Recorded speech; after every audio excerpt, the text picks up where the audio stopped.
मैं हर बार blind date पर सामने वाली औरत से पंजा लड़ाता हूँ। औरत की ताकत जितनी ज्यादा होती है मुझे वो उतनी ही पसंद आती है। सबसे अच्छा तो ये है कि वो मुझे पलक झपकते ही हरा दे, क्योंकि मेरे अंदर एक ब्लड लाइन बोन आर्ट है।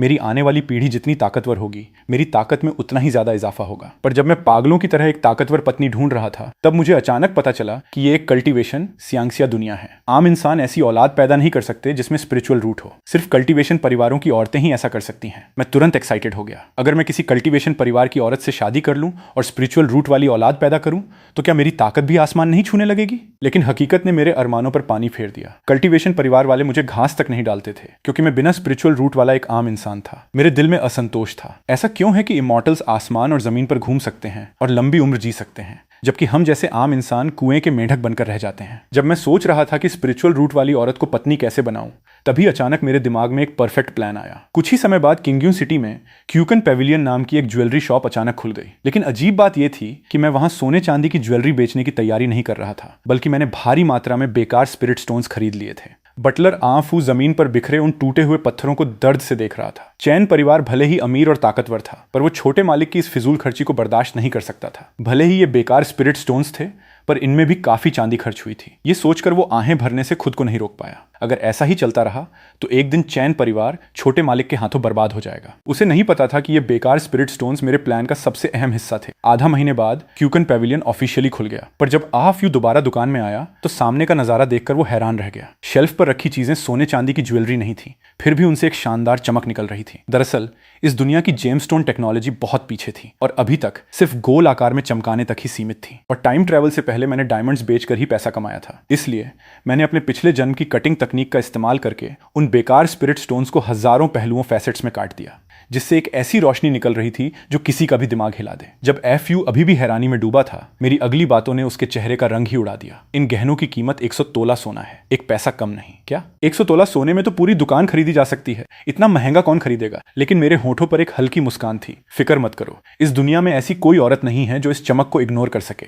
अफू ने आधे अधूरे विश्वास के साथ वैसा ही किया। नतीजा यह हुआ कि ज्वेलरी के लॉन्च होते ही इसने तुरंत एक बड़ा हंगामा मचा दिया। न सिर्फ आम अमीर और ताकतवर लोग इसके पीछे भाग रहे थे, बल्कि लो लेवल फीमेल कल्टीवेटर्स भी भेस बदलकर दुकान में आने लगी, और वहां से जाने का उनका मन ही नहीं करता था। बेकार स्पिरिट स्टोन्स को कचरे से खजाने में बदलते देख एफयू के मन में मेरे लिए जो हल्कापन था वो कब का गायब हो चुका था और उसकी जगह गहरी इज्जत ने ले ली थी। पर उसके लिए असली सरप्राइज तो अभी बाकी था। छोटे मालिक एक female immortal master spirit stone से पेमेंट करना चाहती है। वो स्पिरिट स्टोन्स हैं। लेकिन मेरी अगली बात सुनकर वो अपनी जगह पर पत्थर की तरह जम गया। हमारा क्यूकन पेविलियन अभी सिर्फ सोना चांदी लेता है, स्पिरिट स्टोन्स नहीं। छोटे मालिक, स्पिरिट स्टोन्स सोने चांदी से कहीं ज्यादा कीमती हैं।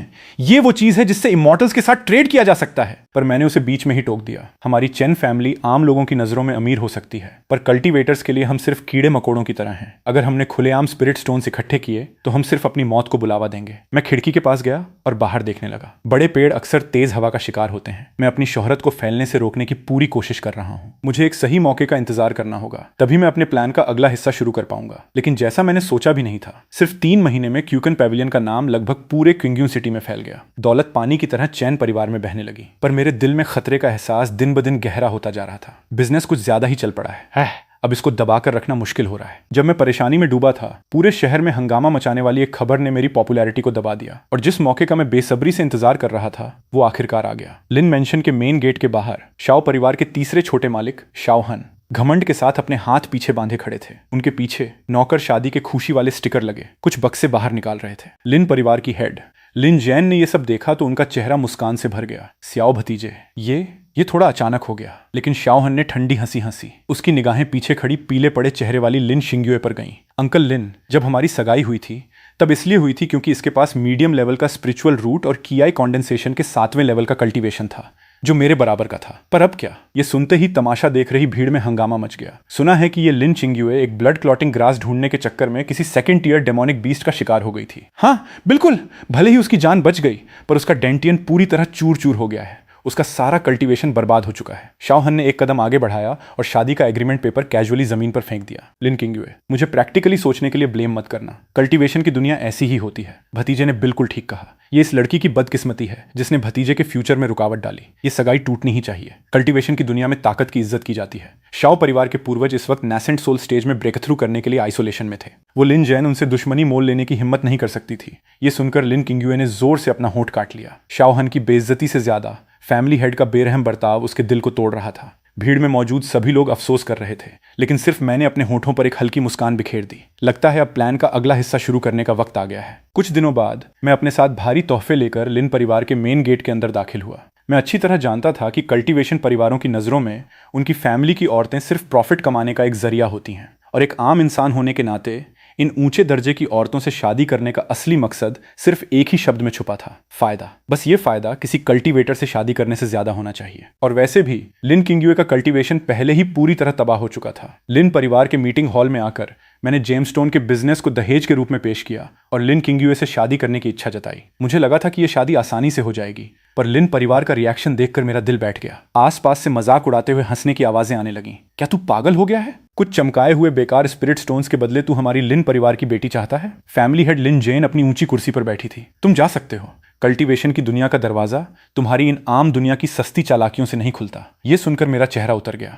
मैं बस अपना आखिरी ट्रम्प कार्ड चलने ही वाला था कि थर्ड एल्डर लिन होंग्यू ने अचानक कहा, रुको, वो चीज यहां लाओ, मैं देखना चाहती हूँ। मेरा दिल खुशी से झूम उठा। मैंने जल्दी से अहफू को इशारा किया कि वो तैयार किया हुआ पर्पल सैंडलवुड का डिब्बा आगे पेश करे। जैसे ही डिब्बा खुला, उसमें से चारों तरफ रोशनी फैलने लगी। उसमें एक बेहद खूबसूरत और चमकती हुई डायमंड रिंग रखी थी। उस शानदार चमक ने तुरंत ही लिन होंग्यू के अंदर छुपी एक औरत की कमजोरी पर वार किया और उसकी सारी रुकावटें तोड़ दी। उनकी आंखों में एक आग सी उठती देख मैंने लोहा गर्म देखकर हथौड़ा मार दिया। आप सभी इमॉर्टल मास्टर्स, आप इस बिजनेस को इसलिए पसंद नहीं करते क्योंकि आपको लगता है कि ये सिर्फ आम लोगों से सिक्के कमाता है, पर अगर मैं कहूं कि ये चीज स्पिरिट स्टोन्स कमा सकती है, तब? ये सुनकर लिन जेन ने ठंडी हंसी हंसी। कौन कल्टीवेटर इतना बेवकूफ होगा जो कचरा खरीदने के लिए स्पिरिट स्टोन्स बर्बाद करेगा? मैंने लिन जेन की आंखों में सीधा देखते हुए कहा, आदमी शायद ना करे, पर औरतें जरूर करेंगी। लिन जेन थोड़ा चौंक गई और अपनी आंखें छोटी करके मुझे दोबारा गौर से देखने लगी। बहुत कम आम इंसान उसके सामने बिना घबराए खड़े रह पाते थे। मेरी इस हिम्मत ने उसे थोड़ा हैरान कर दिया था। हॉल में कुछ देर के लिए बिल्कुल सन्नाटा छा गया। सिर्फ वो डायमंड रिंग ही वहां चुपचाप चमक रही थी। जब मैं सोच रहा था कि लिन परिवार को कैसे मनाऊं, तभी लिन जेन ने अचानक कुछ ऐसी बात कही जिसकी मैंने उम्मीद भी नहीं की थी। अगर तुम 1 महीने के अंदर इन गहनों से 1000 स्पिरिट स्टोन्स कमाकर ला सको, तो लिन परिवार लिन चिंगयुए की शादी तुमसे कर देगा। इससे पहले कि मैं कोई जवाब देता, उसने अचानक बात घुमाई। लेकिन अगर तुम ऐसा नहीं कर पाए, तो तुम्हारी चैन फैमिली का सारा बिजनेस और प्रॉपर्टी तुम अपने हाथों से हमें सौंप दोगे, और फिर लिन परिवार उसके साथ जो चाहेगी करेगी। बात खत्म होते ही मेरे पीछे खड़े एफयू ने अचानक मेरी तरफ देखा और इशारे से मुझे लगातार मना करने लगा। उसके नजरिए से भले ही क्यूकन पेविलियन का बिजनेस कितना भी अच्छा क्यों ना चल रहा हो, पर इमॉर्टल मास्टर्स से इतने सारे स्पिरिट स्टोन्स कमाना किसी नामुमकिन सपने जैसा था। पर उसने सपने में भी नहीं सोचा होगा कि मैं धीरे से अपना सिर उठाऊंगा और पूरे कॉन्फिडेंस के साथ मुस्कुराते हुए कहूंगा, ये जूनियर इस शर्त को मंजूर करता है। खत्म। चैन परिवार की 100 साल पुरानी विरासत छोटे मालिक की एक ही चाल में बर्बाद होने वाली है, एफयू ने मन ही मन सोचा। और लिन परिवार के सभी लोग मुझे बुरी नीयत से देख रहे थे, जैसे कि किसी कटने के लिए तैयार मोटी भेड़ को देख रहे हो। लिन परिवार भले ही एक बड़ा कल्टीवेशन परिवार था, पर इन सालों में उनके बिजनेस का खर्चा बहुत ज्यादा था। लिन होंग्यू उस डायमंड रिंग से खेलते हुए बड़े मजे से मुझे घूर रही थी। इस आम इंसान की शक्ल सूरत बुरी नहीं है। जब चैन परिवार दिवालिया हो जाएगा तो इसे चाय पानी परोसने के लिए रख लेंगे। लिन जेन के चेहरे पर एक चालाक मुस्कान आ गई। तुम में हिम्मत है, मैं तुम्हें 1 महीने का वक्त देती हूँ, कॉन्ट्रैक्ट साइन करो। मैंने बिना घबराए कॉन्ट्रैक्ट साइन किया और चारों तरफ से उड़ने वाले मजाक के बीच से मुड़कर निकल गया। किसी को भी मुझ पर भरोसा नहीं था, पर वो नहीं जानते थे कि हारने वाली लगने वाली ये शर्त ही मेरे प्लान का सबसे जरूरी कदम था। लिन परिवार की मूक सहमति मिलने के बाद मैंने वापस जाकर क्यूकन पेविलियन की चमक को दबाना छोड़ दिया और सीधा कल्टीवेटर्स की नाक के नीचे अपना बिजनेस करने लगा। पर मैं अच्छी तरह जानता था कि सिर्फ बाहर की चमक ही उन घमंडी फीमेल कल्टीवेटर्स से स्पिरिट स्टोन्स निकलवाने के लिए काफी नहीं होगी। मुझे इन गहनों में एक जान फूंकनी थी। अगले 1 महीने में क्यूकन पेविलियन ने एक के बाद एक गहनों की 3 सीरीज लॉन्च की और सोने चांदी के बजाय सिर्फ स्पिरिट स्टोन्स लेना शुरू कर दिया। पहली डिजाइन का नाम था golden wind and Z due golden wind and Z due. मैंने डायमंड्स को तारों की चमक जैसे आकार में काटा और उसके साथ एक अमर कविता जोड़ दी।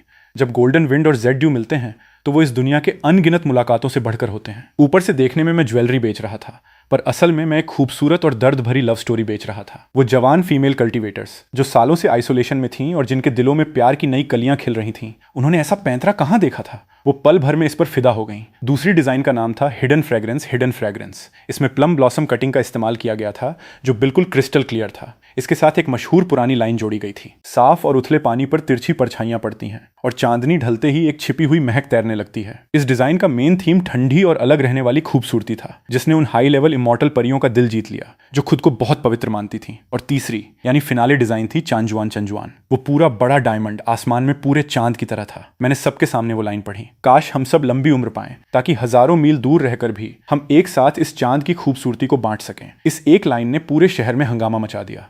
ना सिर्फ फीमेल कल्टीवेटर्स पागल हो गईं, बल्कि बहुत से मेल कल्टीवेटर्स ने भी अपने पार्टनर को खुश करने के लिए दांत पीसते हुए स्पिरिट स्टोन्स निकाल दिए। क्यूकन पैविलियन की चौखट पर तो लोगों की भीड़ से जैसे कुचली ही गई थी। मुझे golden wind and Z due का एक सेट दे दो, मुझे वो चांजुआन वाली डिजाइन चाहिए। काउंटर पर पहाड़ की तरह जमा हुए स्पिरिट स्टोन्स को देखकर एफयू के हाथ खुशी से कांप रहे थे। चैन परिवार की दौलत बच गई थी।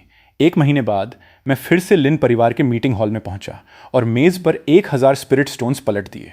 उन स्टोन्स की गहरी स्पिरिचुअल एनर्जी से लिन परिवार के लोगों की सांसें भारी हो गईं। लिन जैन की आंखों से वो नफरत कब की गायब हो चुकी थी और उसकी जगह एक ना छुपने वाला लालच और सरप्राइज आ गया था। भतीजे, तुम सच में बिजनेस के जीनियस हो। लिन परिवार इस शादी के लिए राजी है। लिन परिवार वालों ने सोचा भी नहीं था कि मैं सच में ऐसा कर दिखाऊंगा, लेकिन हैरानी खत्म होने के बाद उनकी नजरें कुछ अजीब सी हो गईं। एक कचरा लड़की जो कल्टीवेशन नहीं कर सकती, उसके बदले में इतना प्रॉफिटेबल रास्ता मिल गया। हमारे लिन परिवार का तो सीधा सीधा फायदा है। लगता है इस चैन चांगशेंग पर लिन किंगयुए का जादू चल गया है। ये आम इंसान बेवकूफ होते हैं। इसे लगता है कि किसी कल्टीवेटर से शादी करके ये कल्टीवेशन की दुनिया से जुड़ जाएगा। इसे नहीं पता कि बिना स्पिरिचुअल रूट वाले लोग हमेशा कम उम्र वाले कीड़े मकोड़े ही रहते हैं। ये बातें सुनकर एफयू भी अपने दिल में गहरी सांस लिए बिना नहीं रह सका। वो लिन किंगयुए अब सिर्फ दिखने में सुंदर है, उसे ब्याह कर लाने का क्या फायदा? ये कीमत बहुत ज्यादा है। लेकिन मैंने आसपास के उड़ाए जा रहे मजाक को अनसुना कर दिया। मैंने बिना किसी भाव के शादी का कॉन्ट्रैक्ट पक्का किया और शादी का दिन 3 दिन बाद का तय किया गया। इस कीमत के तौर पर मैंने जेमस्टोन बिजनेस का ज्यादातर प्रॉफिट लिन परिवार को देना मान लिया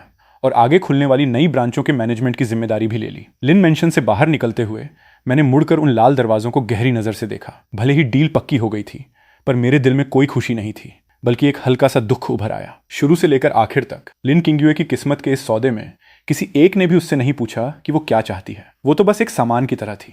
शाओ परिवार से सगाई टूटने के बाद लिन परिवार ने फायदे के लिए उसे मुझ जैसे आम इंसान को बेच दिया था। मैंने अपनी छाती से लगे उस शादी के कागज को छुआ और एक हल्की सी आह भरी। कल्टीवेशन की दुनिया में अभी भी ताकत ही सब कुछ है। भले ही कोई ऊंचे दर्जे का कल्टीवेटर हो, अगर एक बार वो मुसीबत में पड़ जाए तो वो भी सिर्फ दूसरों के रहमो करम पर ही रहता है। पर मैंने जल्दी ही अपनी नजरें हटा ली और खुद को फिर से तैयार किया। वैसे भी इस खेल में असल में किसका फायदा हुआ है, ये तो अभी पता चलेगा। फिलहाल सबसे जरूरी काम है जल्दी से शादी करना, औलाद पैदा करना और अपनी ताकत बढ़ाना। 3 दिन बाद लिन मेंशन में लिन किंगयुए पीतल के शीशे के सामने बैठी थी। उसने लाल जोड़ा पहना था और बहुत खूबसूरती से सजी थी। भले ही उसका कल्टीवेशन पूरी तरह बर्बाद हो गया था, पर सालों की प्रैक्टिस से मिला वो निखरा हुआ रूप उसे अभी भी इतना खूबसूरत बना रहा था कि किसी की भी धड़कन रुक जाए।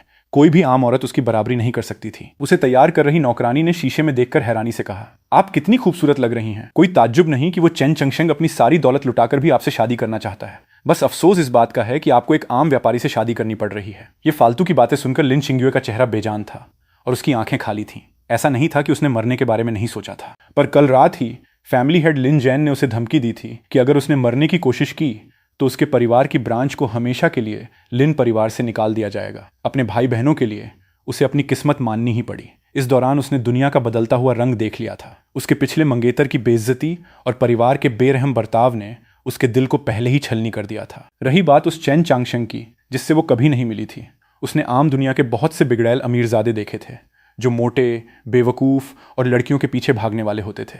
उसे लगा कि यह आदमी भी वैसा ही घिनौना होगा। ये सोचकर उसकी गाल पर एक साफ आंसू फिसल गया और बिना कोई आवाज़ किए उसके सुर्ख लाल जोड़े पर गिर गया। शादी के दिन बारात कई मीलों तक फैली थी। ढोल नगाड़ों की आवाज़ कान फोड़ देने वाली थी और मीलों तक लाल रंग की सजावट बिछी थी। मैंने जानबूझकर ये इतना बड़ा इंतजाम किया था ताकि लिन किंगयुए की पूरी इज्जत बनी रहे और उन लोगों का मुंह बंद हो जाए जो कह रहे थे कि वो एक आम इंसान से शादी करके बहुत बुरी किस्मत पा रही है। पर मुझे नहीं पता था कि मेरा यह फैसला मुझे लगभग मौत के घाट उतारने वाला था। पास ही मौजूद जुयुए पेविलियन से शाओ हन ठंडी आंखों से यह सब देख रहा था। आम इंसानों की सोच कितनी छोटी होती है। जिस कचरे को मेरे शाओ परिवार ने फेंक दिया, वो कीड़ा उसे खजाने की तरह पूज रहा है। सच में मजाक है। पर यह सोचकर कि उसकी पुरानी मंगेतर जल्द ही किसी दूसरे आदमी के साथ होगी, उसके दिल में अचानक एक अजीब सी जलन और गुस्सा भर गया। कितनी मनहूसियत है। कुछ बंदरों का तमाशा देखकर मेरी आंखें गंदी हो गईं। ये कहकर उसने अपने कपड़े झटके और वहां से चला गया। दूसरी तरफ लिन मेंशन के गेट पर डोली के जमीन पर रखे जाते ही शादी कराने वाली औरत ने जोर से आवाज लगाई। लिन किंगयुए ने लाल घूंघट के नीचे एक गहरी सांस ली और कांपते हुए अपना हाथ आगे बढ़ाया। जब उस लाल रेशम को दूसरी तरफ खड़े इंसान ने पकड़ा तो उसे एक मजबूत और शांत सहारे का एहसास हुआ। रात होने पर रस्में पूरी करने के बाद जब वो कमरे में आई तो लिन शिंग्युए का लाल घूंघट धीरे से उठाया गया, पर जब उसने धीरे से अपनी खूबसूरत आंखें उठाईं तो वो पल भर के लिए हैरान रह गई। उसके सामने एक बेहद हैंडसम और स्मार्ट चेहरा था जो किसी भी कल्टीवेशन सेट के नौजवानों से कम नहीं था। मेरे होठों पर एक हल्की और गर्म मुस्कान थी। पत्नी जी। मेरी वो कोमल आवाज़ सुनकर लिन शिंग्युए के दिल की तनी हुई तारें अचानक थोड़ी ढीली पड़ गईं। कम से कम ये चेहरा बुरा नहीं है। पर सबसे बड़ा सरप्राइज तो अभी बाकी था। रात को लिन शिंग्युए घबराई हुई सी बिस्तर के किनारे बैठी थी। आगे क्या होने वाला है ये सोचकर उसका चेहरा थोड़ा लाल हो गया। आखिर वो अभी भी एक कुंवारी लड़की थी। पर पता नहीं क्यों मैं बेताबी से उस पर नहीं झपटा। इसके बजाय मैं मेज़ के पास गया और एक कटोरी दवा का सूप ले आया। ये एक खास ओरिजिन कंसोलिडेटिंग सूप है जो मैंने तुम्हारे लिए बनवाया है। पत्नी जी, तुम अभी अभी एक गहरी चोट से उठी हो और तुम्हारा शरीर कमज़ोर है। इसे गर्म रहते ही पी लो। लिन किंग्युए ने हैरानी से सिर उठाया और उसकी नज़रें मेरी उन आंखों से मिलीं जिनमें पूरी फिक्र छलक रही थी। उसकी आवाज़ थोड़ी कांप रही थी जब उसने बिना सोचे पूछा, क्या आप सुहागरात नहीं मनाएंगे? मैंने सूप की कटोरी नीचे रखी और प्यार से कहा, हमारे पास बहुत वक्त है। मैं जानता हूं कि तुम्हारे दिल में बहुत दर्द है और तुम्हारी तबीयत भी पूरी तरह ठीक नहीं हुई है। पहले अपनी सेहत सुधार लो, बाकी किसी चीज़ की कोई जल्दी नहीं है। ये कहते हुए मैंने मुस्कुराकर उसके बाल संवारे। पिछले जन्म में एक अमीर और कामयाब बैचलर होने के नाते मैं अच्छी तरह जानता था कि चालाकी से कुछ पल की खुशी मिल सकती है, पर सच्चा प्यार सिर्फ सच्चे दिल से ही जीता जा सकता है। और बिल्कुल वैसा ही हुआ। मेरे इस बर्ताव ने एक गर्म हवा के झोंके की तरह काम किया, जिसने लिन शिंग्युए के दिल में जमी बर्फ की आखिरी परत को भी पल भर में पिघला दिया। जब से वो घायल हुई थी तब से लेकर आज तक हर कोई सिर्फ उसकी कीमत आंकने में लगा था। उसके बेकार हो जाने पर उससे नफरत कर रहा था। सिर्फ यही एक आदमी था जो उसकी परवाह करता था। जैसे ही मैं मुड़कर जाने वाला था, एक गोरे और सुंदर हाथ ने अचानक मुझे रोक लिया। पतिदेव, आज रात थोड़ी ठंड है, मत जाइए। लाल पर्दे गिर गए और हर तरफ परछाइयां छा गईं। अगली सुबह मैं दीवार का सहारा लेते हुए लड़खड़ाते कदमों से कमरे से बाहर निकला। मैंने एक कल्टीवेटर की शारीरिक ताकत को कम आंका था। भले ही उसका कल्टीवेशन खत्म हो चुका था, फिर भी वो आम इंसानों से कहीं ज्यादा ताकतवर थी। हालांकि पिछली रात की उन हसीन यादों को याद करके मैं जल्दी ही होश में आ गया। मैंने बंद दरवाजे की तरफ मुड़कर देखा, अपनी मुट्ठी भींच ली और सोचा, मेहनत लगती है तो लगने दो। अमरता इमॉर्टैलिटी की राह पर चलने के लिए ये थोड़ा कमर और बदन दर्द बर्दाश्त करना बिल्कुल वसूल है। 1 महीने से ज्यादा की कोशिशों के बाद लिन शिंग्युए आखिरकार प्रेग्नेंट हो गई। उसी वक्त मेरे दिमाग में मौजूद ब्लड लाइन ट्री पर एक लाल ब्लड लाइन फल, ब्लड लाइन फ्रूट धीरे धीरे विकसित हो रहा था। मेरा चेहरा खुशी से खिल उठा। जिस दिन लिन शिंग्युए बच्चे को जन्म देगी वही दिन मेरा उस ब्लड लाइन फल को पाने का होगा। लेकिन पता नहीं क्यों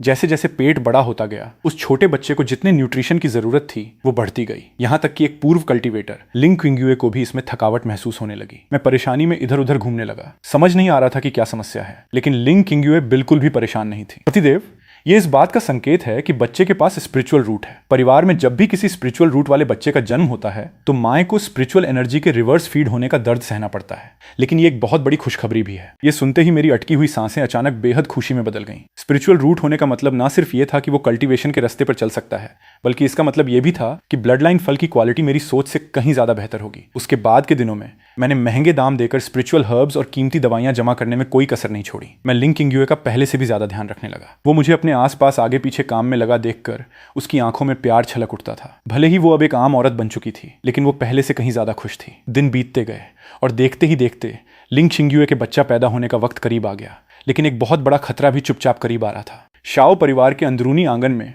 शाओ हन अपने खास आदमी की रिपोर्ट सुन रही थी और उसका चेहरा गुस्से से नीला पड़ गया था। तुम्हारा मतलब है कि वो चैन चांगशेंग कीमती दवाइयां सिर्फ उस बेकार औरत के बच्चे को बचाने के लिए इकट्ठा कर रहा है? हाँ, यंग मास्टर। और वो लिन शिंग्युए जल्दी ही बच्चे को जन्म देने वाली है। शाओ हन ने अपने हाथ में पकड़े जेड कप को चूरा चूरा कर दिया। सगाई टूटने के बाद उसने सोचा था कि लिन शिंग्युए एक दर्द भरी जिंदगी जिएगी, पर उसने ये नहीं सोचा था कि मैं इतनी धूमधाम से उससे शादी करके घर ले आऊंगा। जिस बात को वो सबसे कम बर्दाश्त कर पा रही थी वो ये थी कि लिन शिंग्युए शायद एक स्पिरिचुअल रूट वाले बच्चे की मां बनने वाली थी। अगर सच में एक स्पिरिचुअल रूट वाला बच्चा पैदा हो गया तो क्या ये पूरी दुनिया को बताने जैसा नहीं होगा कि शाओ हन अंधी थी और चेन चंगशेंग ही वो असली विजेता है जिसकी नजर पारखी थी। एक आम इंसान जैसा कीड़ा जिसने मेरी छोड़ी हुई चीज उठाई है, वो मेरे नाम का फायदा उठाकर आगे बढ़ने के लायक नहीं। जाओ, इस काम को सफाई से अंजाम दो, उन सबको मार डालो। शाओ हन के खिलाफ जाने वालों का सिर्फ एक ही अंजाम होता है, मौत। रात के वक्त डिलीवरी रूम से लिन शिंग्युए के दर्द से कराहने की आवाजें आने लगीं। मैं आंगन में घबराहट में इधर उधर टहल रहा था। भले ही मैं 2 जिंदगियां जी चुका था, फिर भी एक नई जिंदगी का स्वागत करने का यह पल अब भी मुझे बेचैन कर रहा था। ठीक उसी वक्त एक काली परछाई भूत की तरह पिछले आंगन में कूद आई। कुछ गार्ड्स ने जैसे ही पूछने की कोशिश की, एक ठंडी रोशनी चमकी और बिना किसी चीख के वो सब खून से लथपथ जमीन पर गिर पड़े। मैं गुस्से और घबराहट से भर गया। जैसे ही मैंने जोर से आवाज लगाकर सबको अलर्ट करना चाहा, एक ठंडी किलिंग इंटेंट ने अचानक मुझे टारगेट कर लिया। ये एक कल्टीवेटर का दबाव था। मेरा पूरा शरीर जैसे बर्फ की खाई में गिर गया। इससे पहले कि मैं कोई रिएक्शन दे पाता, एक स्पिरिचुअल एनर्जी ने मेरा गला बुरी तरह से दबोच लिया और सांस रुकने का एहसास मेरे दिमाग में भर गया। एक काले कपड़े पहने आदमी धीरे धीरे मेरे पास आया। उसकी आंखों में मजाक था, जैसे वो किसी बकरे को कटने से पहले देख रहा हो। लिंग परिवार, मैंने मुश्किल से ये 2 शब्द कहे, पर लिंग परिवार पैसे कमाने के लिए मुझ पर निर्भर थी। उनके पास ऐसा करके अपना ही नुकसान करने का कोई कारण नहीं था। लड़के, अगले जन्म में अपनी आंखें खुली रखना। अगर दोष देना ही है तो इस बात को देना कि तुमने उस औरत से शादी की जिससे तुम्हें शादी नहीं करनी चाहिए थी, और शाओ यंग मास्टर की बेइज्जती की, एक्स याओ हान, तो ये वो है। मेरे दिल में भयंकर गुस्सा भर गया। चलो, अब तुम्हें भेजने का वक्त आ गया है। तुम्हारी पत्नी और बच्चा भी जल्दी ही तुम्हारे पास नीचे पहुंच जाएंगे। काले कपड़े वाले आदमी ने अपने हाथ पर जोर लगाया और जैसे ही वो मेरी गले की हड्डी तोड़ने वाला था, ठीक उसी नाजुक वक्त पर डिलीवरी रूम के अंदर से एक रोते हुए बच्चे की तेज आवाज आई। काले कपड़े वाले आदमी की हरकत हल्की सी रुकी और उसने अनजाने में डिलीवरी रूम की तरफ देखा। ठीक उसी वक्त मेरे दिमाग की गहराई में वो लाल ब्लड लाइन फल जो काफी समय से विकसित हो रहा था, आखिरकार पक गया। मैंने बिना किसी हिचकिचाहट के उसे निगलने का फैसला किया। वो ताकतवर बहाव मेरी नसों में तेजी से दौड़ने लगा। मेरा आम शरीर और हड्डियां पल भर में शुद्ध हो गईं। आसमान और जमीन की स्पिरिचुअल एनर्जी पागलों की तरह मेरी तरफ आने लगी और मेरे डेंटियन में एक शुद्ध स्पिरिचुअल पावर बन गई। देखते ही देखते मैं एक आम इंसान से सीधा कीआई कंडेंसेशन के पीक पर पहुंच गया। काले कपड़े वाले आदमी को आखिरकार एहसास हो गया कि कुछ गड़बड़ है। उसके सामने जो अब तक एक कमजोर कीड़े मकोड़े जैसा लग रहा था, उसमें से अचानक एक ऐसी खौफनाक आभा ऑरा निकली कि वो कांप उठा। वो खौफ से भर गया। जैसे ही वो पीछे हटने वाला था, तभी अगले ही पल मेरी आंखों में एक सुनहरी चमक उठी। मेरे जो हाथ बंधे हुए थे वो अचानक बाहर निकले और मैंने उस काले कपड़े वाले आदमी की कलाई जोर से पकड़ ली। इसके तुरंत बाद कड़क की आवाज आई और हड्डियां टूटने की आवाज गूंज उठी। इससे पहले कि वो काले कपड़े वाला आदमी चीख पाता, मैंने अपनी एनर्जी का इस्तेमाल किया और उसके सीने पर एक जोरदार मुक्का जड़ दिया। इस मुक्के में क्यूई कंडेंसेशन के पीक लेवल की पूरी स्पिरिचुअल एनर्जी भरी थी और साथ ही मेरा बेहिसाब गुस्सा भी। काले कपड़े वाले का सीना तुरंत धंस गया। उसका दिल कुचलकर मांस के लोथड़े में बदल गया और वो हवा में उड़ता हुआ दूर जाकर गिरा। मौके पर ही उसकी मौत हो गई। मैं जोर जोर से हाँफ रहा था। अपने शरीर में दौड़ती हुई ताकत को महसूस करते हुए मेरी आंखों से खून सवार होने वाला गुस्सा अभी भी कम नहीं हुआ था, पर मैं जानता था कि यह गुस्सा निकालने का सही वक्त नहीं है। मैंने जल्दी से आगे बढ़कर काले कपड़े वाले का स्टोरेज बैग निकाल लिया। इसके बाद मैंने उसकी लाश को जलाकर राख कर दिया ताकि कोई सुराग न बचे। ये सब करने के बाद ही मैंने अपनी सांसों को कंट्रोल किया, अपने अंदर की जानलेवा आभा को शांत किया और डिलीवरी रूम का दरवाजा खोल दिया। बच्चा हो गया है मालिक, एक लड़का है। दाई कपड़े में लिपटे बच्चे को गोद में लिए हुए खुशी से मुस्कुरा रही थी। मैं तेजी से आगे बढ़ा। मैंने पहले कमजोर हो चुकी लिन चिंग्युए को देखा और प्यार से उसका हाथ थाम लिया। फिर मैंने उस बच्चे की तरफ देखा। वो एक बेहद प्यारा सा लड़का था जिसकी शक्ल सूरत बिल्कुल मेरे जैसी थी, और जैसे ही मेरी उंगलियों ने बच्चे की त्वचा को छुआ, मैंने सच में एक स्पिरिचुअल एनर्जी की लहर महसूस की। उसके पास स्पिरिचुअल रूट है। पतिदेव, बच्चा किंग्युए, ये एक लड़का है। मैंने अपनी आवाज धीमी रखी, पर मेरी एक्साइटमेंट छुप नहीं रही थी। और बिल्कुल तुम्हारी तरह इसके पास भी स्पिरिचुअल रूट है। बहुत अच्छा हुआ, मेरा बेटा कल्टीवेशन कर सकेगा। उसे आम इंसानों की तरह लोगों की बेइज्जती नहीं सहनी पड़ेगी। वो इस बहुत बड़ी खुशी में डूबी हुई थी और उसे इस बात का बिल्कुल भी एहसास नहीं था कि अभी आंगन के बाहर कितना खौफनाक मंजर हुआ था। मैंने धीरे से उसके हाथ को थपथपाया और उसे प्यार से तसल्ली दी, पर मेरे दिल पर एक बहुत बड़ा बोझ था। शाओहन ने जब हाथ उठा ही दिया है तो अब ये मौत की दुश्मनी बन चुकी है। इस बार जब वो काले कपड़े वाला वापस नहीं लौटेगा तो शाओहन को शक जरूर होगा और हो सकता है कि वो इससे भी ताकतवर कातिल को भेजे। भले ही मेरा कल्टीवेशन अब क्यूई कंडेंसेशन के पीक लेवल पर है, पर इस विशाल शाओ परिवार के सामने ये कुछ भी नहीं है। अगर मैंने सीधे अपनी ताकत दिखा दी तो ये फाउंडेशन एस्टैब्लिशमेंट या उससे भी ताकतवर लोगों को मुझे मारने के लिए बुला लेगा। मुझे कोई पक्का प्लान सोचना होगा। मैंने भौहें सिकोड़ते हुए खिड़की से बाहर देखा और जल्द ही मेरे दिमाग में एक बेहतरीन तरकीब आ गई। कुछ समय बाद मैंने भारी रकम चुकाकर लिन मेंशन के ठीक बगल में एक घर खरीद लिया। ये मेरी एक मास्टर स्ट्रोक चाल थी जिसका असली मकसद दूसरों की ताकत का फायदा उठाना था। जब तक मैं अपनी पत्नी और बच्चे के साथ लिन परिवार की नाक के नीचे रहूंगा, तब तक बाहर वालों को यही लगेगा कि लिन परिवार ने हमें अपना लिया है। इस क्विंग्यून सिटी में किसी की इतनी हिम्मत नहीं है कि वो लिन परिवार के दरवाजे पर आकर खून खराबा करे। और जैसा कि मैंने सोचा था, जब शाओहन ने देखा कि उसका आदमी लौट कर नहीं आया और उसे पता चला कि मैं रातों रात लिन मेंशन के पास शिफ्ट हो गया हूं, तो उसके चेहरे का रंग गुस्से से पीला पड़ गया। उसने अपने दिमाग में खुद ही सारी कहानी बना ली कि जरूर लिन परिवार ने ही छुपकर हमला किया होगा और उसके आदमी को मार गिराया होगा। रही बात उसके इस कत्ल की साजिश के पकड़े जाने की, तो उसे इसका कोई डर नहीं था। आखिरकार शाओ परिवार के नासेंट सोल पूर्वज जल्द ही अपने आइसोलेशन से बाहर आने वाले थे। जब तक कोई पक्का सबूत नहीं होता, लिन परिवार भी शाओ परिवार से पंगा लेने की हिम्मत नहीं करेगा। पर फिलहाल शाओहन को अपना ये गुस्सा थूकना ही पड़ा। उसने मन ही मन इस बात की गांठ बांध ली ताकि भविष्य में मौका मिलने पर वो इसका बदला ले सके। मैंने अभी के लिए अपने सामने खड़ी इस मुसीबत को टाल दिया था, पर मुझे नहीं पता था कि मैं खुद को एक नई और गहरी खाई में धकेल रहा था। आने वाले दिनों में मैंने जेमस्टोन बिजनेस से होने वाले चेन परिवार के मुनाफे का इस्तेमाल किया और बाहर ये ऐलान किया कि मैं अपनी सेहत सुधारने के लिए आम दुनिया की मार्शल आर्ट सीख रहा हूं। पर असल में मैं छुपकर अपनी ताकत बढ़ाने के लिए अलग अलग कल्टीवेशन तकनीकें खरीद रहा था। इसी बीच एक खबर ने क्विंग्यू सिटी की कल्टीवेशन दुनिया में धमाका कर दिया। शहर से 300 मील दूर ब्लैकविंड फॉरेस्ट में फाउंडेशन एस्टैब्लिशमेंट लेवल का एक सीक्रेट दायरा, सीक्रेट रियम खुलने वाला था। कहा जा रहा था कि उसके अंदर स्पिरिचुअल घास बिछी हुई है और यहां तक कि फाउंडेशन एस्टैब्लिशमेंट पिल्स भी छुपी हैं जो क्यूआई कंडेंसेशन कल्टीवेटर्स को पागल कर सकती हैं। पूरे शहर के आजाद कल्टीवेटर्स, रो कल्टीवेटर्स और परिवारों के वारिस पागल हो गए थे और ग्रुप बनाकर वहां जाने की तैयारी कर रहे थे। लेकिन मुझे इन सब में कोई दिलचस्पी नहीं थी। उस तरह की मार काट जिसमें मौत का इतना खतरा हो, वो घर में अपनी पत्नी को गले लगाकर बच्चे पैदा करने और सुरक्षित तरीके से अपना कल्टीवेशन बढ़ाने से बेहतर कैसे हो सकता था। साथ ही मैं अच्छी तरह जानता था कि मुझे अपना कल्टीवेशन कभी किसी को नहीं दिखाना चाहिए। एक आम इंसान के पास अचानक ताकत आ जाए तो इससे बड़ी मुसीबत खड़ी हो सकती है, पर मैं इसे हमेशा के लिए छुपा भी नहीं सकता था। मुझे एक परफेक्ट बहाना चाहिए था। इसलिए एक दिन मैं चुपके से घने पहाड़ों में चला गया और आधे महीने बाद जब लौटा तो मेरे शरीर पर चोटों के निशान थे। मैंने बाहर सबको बताया कि मैं गलती से पहाड़ से गिर गया था और किस्मत से मेरी जान बच गई। ये सब करने के बाद ही मैंने चैन की सांस ली। अब अगर मेरा कल्टीवेशन पकड़ा भी जाता है तो कोई दिक्कत नहीं होनी चाहिए। लेकिन शाओहन की धमकी के बारे में सोचकर मेरा चेहरा फिर से उतर गया। वो शाओहन इतना बड़ा नुकसान उठाकर चुप नहीं बैठेगा। अगर उसे पता चला कि मेरा और लिन परिवार का रिश्ता सिर्फ नाम का है तो वो यकीनन मुझसे पागलों की तरह बदला लेगा। मुझे जल्द से जल्द अपनी ताकत बढ़ानी होगी, वरना मैं बस कटने के लिए तैयार रहूंगा। इसलिए मैंने आधा साल आराम किया। जब मैंने देखा कि लिन शिंग्युए लगभग ठीक हो चुकी है तो मैंने फिर से अपनी मेहनत शुरू कर दी। और क्योंकि मैं क्यूआई कंडेंसेशन के पीक पर पहुंच चुका था, मेरी बॉडी में बहुत बड़ा बदलाव आया था। अब ना सिर्फ मेरी कमर या पीठ में दर्द होता था, बल्कि मैं बहुत आसानी से सब संभाल लेता था और अक्सर लिन किंग्युए हार मान जाती थी। जब तक एक सुबह लिन किंग्युए ने मेरी चुस्ती फुर्ती देखकर मुझे अजीब सी नजरों से देखा और झिझकते हुए कहा, पतिदेव, वो दवाएं जोश तो बढ़ाती हैं पर आखिर में शरीर को नुकसान ही पहुंचाती हैं। आपको वो कम खानी चाहिए। मैंने जोर से हंसकर बात टाल दी और कहा कि ये तो बस आधा साल मार्शल आर्ट्स की प्रैक्टिस करने का नतीजा है जिससे मेरा शरीर मजबूत हो गया है। मैंने कोई दवा नहीं खाई है। लेकिन जैसे जैसे वक्त बीता मेरी मुस्कान धीरे धीरे गायब हो गई। आधे साल से ज्यादा की मेहनत के बाद भी लिन किंग्युए के पेट में कोई हलचल नहीं हुई। ये अजीब है। मैंने अपने दिमाग के अंदर ब्लड लाइन बोन आर्ट को देखा। उसकी टहनियां अभी भी खाली थीं और मेरे मन में शक पैदा होने लगा। क्या इस बोन आर्ट की कोई लिमिट है? क्या एक औरत सिर्फ एक ही फल बच्चा पैदा कर सकती है? अगर ऐसा है तो क्या ये मुझे अलग अलग औरतों से शादी करने के लिए मजबूर कर रहा है? ये सोचकर मैं अचानक मुश्किल में पड़ गया। मैं आम औरतों से तो शादी कर सकता था, पर वो स्पिरिचुअल रूट वाले बच्चे पैदा नहीं कर सकती थी और आम फीमेल कल्टीवेटर्स मुझे घास नहीं डालेंगी। तो मैं कल्टीवेशन से निकाली गई क्रिपल्ड परियों को कहां से ढूंढूं? जब मैं बिल्कुल परेशान था तभी मेरे दिमाग में अचानक एक बहुत ही हिम्मत वाला आइडिया आया। कुछ ही समय बाद मैं चुपके से उस फाउंडेशन एस्टैब्लिशमेंट सीक्रेट दायरे के पास पहुंच गया। लेकिन मैं खजाना ढूंढने के लिए दायरे के अंदर नहीं जा रहा था, बल्कि मैं वहां किसी का फायदा उठाने गया था। मैं देखना चाहता था कि क्या मुझे कोई बुरी तरह घायल परी मिल सकती है, पर मुझे निराशा ही हाथ लगी। मैं झाड़ियों में पूरे आधे महीने तक छुपा रहा। सीक्रेट दायरे से जो लोग बाहर आ रहे थे वो या तो झुंड में चलने वाले पारिवारिक कल्टीवेटर्स थे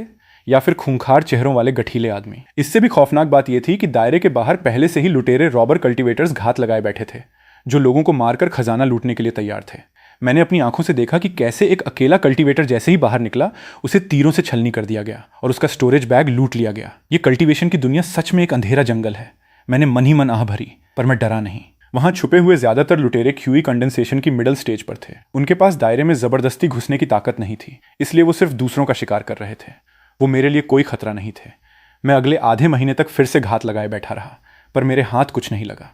जब मैं घर वापस लौटने की तैयारी कर रहा था तभी एक लड़खड़ाती हुई खूबसूरत परछाई मेरी नजरों के सामने आ गई। वो एक 30 साल की खूबसूरत औरत थी जो अपना सीना पकड़े हुए सीक्रेट दायरे से बाहर लड़खड़ाती हुई निकल रही थी। भले ही वो खस्ता हाल दिख रही थी, पर फिर भी उसमें एक मैच्योर औरत वाला खास चार्म था। लेकिन उसके बाहर आते ही आसपास के घने जंगल से अचानक कई भारी भरकम आदमी निकल आए और उसे चारों तरफ से घेर लिया। लियू हन्यान के चेहरे पर निराशा छा गई। वो बिना किसी बैकग्राउंड या रिसोर्सेज वाली एक आजाद कल्टीवेटर थी जो बड़ी मुश्किल से क्यूई कंडेंसेशन के 8वें लेवल तक पहुंची थी। वो सीक्रेट दायरे में अपनी किस्मत आजमाने गई थी, पर उसे कोई फायदा तो नहीं हुआ। उल्टा किसी ने उस पर छुपकर वार कर दिया और उसका सारा कल्टीवेशन बर्बाद हो गया। और अब उसे इन खूंखार लुटेरों का सामना करना पड़ रहा था।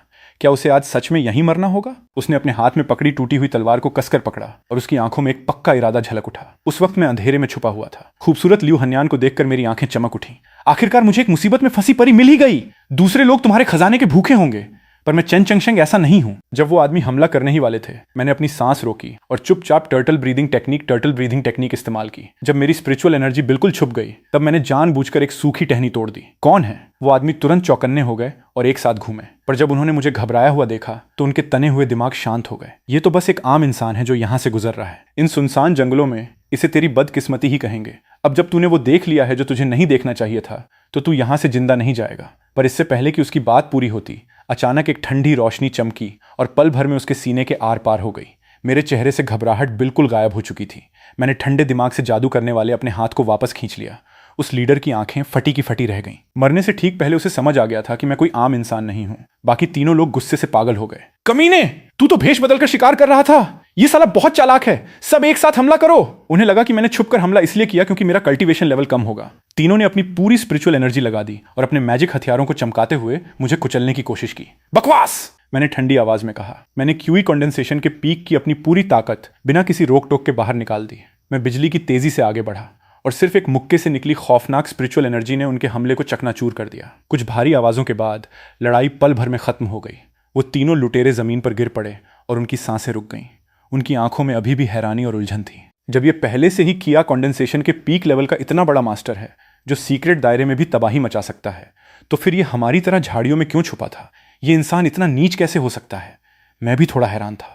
मुझे नहीं पता था कि मैं इतना ताकतवर हो गया हूं। अगर मुझे पहले पता होता तो मैं छुपकर हमला करने की इतनी झंझट ही नहीं करता। एक तरफ खड़ी लियू हन्यान ये सब देखकर पूरी तरह सुन्न पड़ गई थी। टूटी तलवार पकड़े उसका हाथ हवा में ही जम गया। मरे हुए लुटेरों और मुझ पर बिना खरोंच के खड़े देखकर उसकी निराशा एक गहरे खौफ में बदल गई। एक क्यूई कंडेंसेशन के पीक लेवल का कल्टीवेटर उन लुटेरों से कहीं ज्यादा खौफनाक है। क्या ये भी मुझे मारकर लूटने वाला है?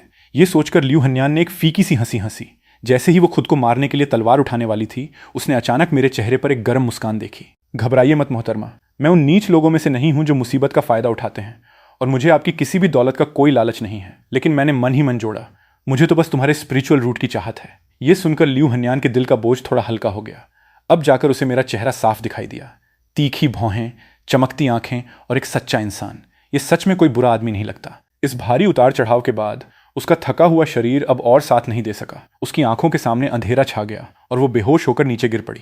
माफ करना, मैंने हल्की सी मुस्कान के साथ कहा। मैंने फुर्ती से उन लुटेरों के स्टोरेज बैग लूट लिए और फिर बेहोश लियू हन्यान को गोद में उठाकर घने जंगल में गायब हो गया। घर में एक और कटोरी बढ़ाने का वक्त आ गया है। वापस आने के बाद मेरी देखभाल से लियू हन्यान का शरीर धीरे धीरे ठीक होने लगा, लेकिन उसका सारा कल्टीवेशन बर्बाद हो चुका था और वो पूरी तरह से एक आम इंसान बन चुकी थी। एक घमंडी कल्टीवेटर के लिए ये मौत से भी बदतर था। लियू हन्यान पूरा दिन खिड़की के बाहर खाली नजरों से देखती रहती थी। उसकी आंखों में कोई चमक नहीं थी। मैं अच्छी तरह जानता था कि दिल की बीमारी का इलाज दिल से ही किया जा सकता है। मैंने फिर से अपनी वार्म और केयरिंग वाली ट्रिक आजमाई। मैंने ना सिर्फ उसे अच्छे कपड़े और खाना दिया, बल्कि हर दिन उसका मन बहलाने के लिए उसके साथ वक्त भी बिताया। मेरे हैंडसम और सच्चे चेहरे को देखकर लियू हन्यान के दिल की दीवारें आखिरकार मेरे सामने पिघल गईं। वो वैसे भी एक अकेली कल्टीवेटर थी जिसका कोई अपना नहीं था। अब जब वो किसी काम की नहीं रही थी तो वो सिर्फ मुझ पर ही भरोसा कर सकती थी। शायद एक ही जैसी मुसीबत से गुजरने के कारण लिन किंग्युए और लियू हन्यान जल्द ही एक दूसरे को बहन मानने लगी। घर के अंदर के हिस्से में सच में एक अजीब सी शांति छाई थी। इसके बाद मैंने अपना सारा ध्यान लियू हन्यान पर लगा दिया। 1 महीने से भी कम की कड़ी मेहनत के बाद लियू हन्यान आखिरकार प्रेग्नेंट हो गई। नब्ज कंफर्म होते ही मैंने चैन की सांस ली और साथ ही मेरे दिल का शक भी यकीन में बदल गया। इस ब्लड लाइन बोन आर्ट की एक लिमिट थी। एक औरत मेरा सिर्फ एक ही बच्चा पैदा कर सकती है। अगर मुझे और फल चाहिए तो मुझे बड़ा जाल बिछाना होगा। ये सोचकर मेरी नजरें खुद ब खुद उत्तर दिशा की तरफ घूम गईं। सुना था कि वहां एक छोटे से सेक्ट को अभी अभी तबाह किया गया है और वहां से कई फीमेल कल्टीवेटर्स अपनी जान बचाकर भागी हैं। लगता है इन मुसीबत की मारी परियों को बचाने का जिम्मा भी मुझे ही उठाना पड़ेगा। मैंने अपने कपड़े ठीक किए और मुस्कुराया। पलक झपकते ही 1 साल से ज्यादा का वक्त बीत गया। आज किंग्यू सिटी के लोग इस बात पर चर्चा नहीं करते कि किस परिवार के टैलेंटेड वारिस ने फाउंडेशन एस्टेब्लिशमेंट स्टेज पार कर ली है, बल्कि वो क्यूकन पेविलियन के उस अमीर मालिक के बारे में बातें करते हैं। कुछ लोग कहते थे कि मैं एक चलता फिरता भगवान हूं जो उन बेसहारा फीमेल कल्टीवेटर्स को पनाह देता है जिनका कोई ठिकाना नहीं है। लेकिन ज्यादातर लोग मेरा मजाक उड़ाते थे कि मैं औरतों के नशे में धुत हूं और मैंने अपने घर को हरम हरम बना लिया है। पर मैंने इन सब बातों को अनसुना कर दिया। मैं पीछे के बगीचे में अपनी रॉकिंग चेयर पर लेटकर बड़े मजे से अपने सामने का नजारा देख रहा था। मेरी पहली पत्नी लिन शिंग्युए पास ही एक तंबू में बैठकर हिसाब किताब देख रही थी। बड़ा बेटा चेनएन एक बड़े से पीले कुत्ते के पीछे भागकर खेल रहा था। फूलों के पास दूसरी पत्नी लियू हन्यान अपने दूसरे बेटे को गोद में सुला रही थी। इस छोटे बच्चे के पास भी स्पिरिचुअल रूट था और मेरे ठीक बगल में एक बेहद खूबसूरत और ठंडे मिजाज वाली औरत चुपचाप खड़ी थी जो प्रेग्नेंट थी। उसका नाम लुओ युहेंग था। 1 साल पहले जब उसका सेक्ट तबाह हुआ था तो उसने वहां से निकलने के लिए जबरदस्ती एक मना की गई तकनीक का इस्तेमाल किया था, जिससे उसकी नसें पूरी तरह टूट गई थीं और वो गुलामों के ब्लैक मार्केट में पहुंच गई थी। बाकी कल्टीवेटर्स उसे एक अपाहिज कचरा मानते थे और आम अमीर लोग किसी मुसीबत में नहीं पड़ना चाहते थे। सिर्फ मैंने मुस्कुराते हुए अपनी बोली लगाई और 500 स्पिरिट स्टोन्स देकर उसे खरीद लिया। मैंने उसे कभी गुलाम की तरह नहीं रखा, बल्कि उसे अपनी पत्नी का दर्जा दिया। मैंने बड़े हकीमों को बुलाकर उसके बाहरी घाव भरवाए और एक स्वॉर्ड कल्टीवेटर के तौर पर उसकी बची खुची इज्जत को बचाए रखा। अब वो चैन परिवार की तीसरी पत्नी है। तभी लुओ युहेंग ने अचानक अपनी भौहें सिकोड़ी और अपने बड़े से पेट पर हाथ रख लिया। उसके खूबसूरत चेहरे पर दर्द की लकीरें उभर आईं। मैं तुरंत अपनी कुर्सी से खड़ा हुआ और उसे संभालते हुए पूछा, क्या डिलीवरी का वक्त आ गया है? लुओ युहेंग ने दांत भींचते हुए हाँ में सिर हिलाया। जल्दी दाई को बुलाओ और गर्म पानी तैयार करो। मैंने एक मेंजे हुए इंसान की तरह जोर से चिल्लाकर नौकरों को काम पर लगा दिया। पिछले 1-1.5 साल में चैन परिवार में बच्चे पैदा करवाने का काम हमारे बिजनेस से भी ज्यादा आसान हो गया था। आधे घंटे बाद एक बच्चे की तेज रोने की आवाज ने आंगन के सन्नाटे को तोड़ दिया। डिलीवरी रूम के बाहर खड़े मैंने चैन की एक लंबी सांस ली और ठीक उसी वक्त मेरे दिमाग की गहराइयों में एक हल्की सी हलचल हुई। ब्लड लाइन बोन आर्ट की टहनियों पर खून जैसे लाल रंग के 2 फल भारी होकर लटक रहे थे। एक मेरे दूसरे बेटे की तरफ से था और एक इस अभी अभी पैदा हुए तीसरे बेटे की तरफ से। अगर मैं इन दोनों फलों को एक साथ एक्टिवेट कर लूं तो मुझे पूरा यकीन था कि मैं सीधे अपनी रुकावट तोड़कर शुआई कंडेंसेशन के आखिरी लेवल से सीधा फाउंडेशन एस्टैब्लिशमेंट की मिडिल स्टेज तक पहुंच सकता हूं। पर अजीब बात यह थी कि मैंने खुद को इस लालच से सख्ती से रोक लिया। रातों रात इतनी खौफनाक ताकत का बढ़ना कोई छुपा नहीं सकता था। एक आम इंसान अगर रातों रात फाउंडेशन एस्टैब्लिशमेंट का मास्टर बन जाए तो पकड़े जाने पर मैं इसका कोई जवाब नहीं दे पाऊंगा। मैंने तय किया कि जब तक कोई जानलेवा मुसीबत ना आ जाए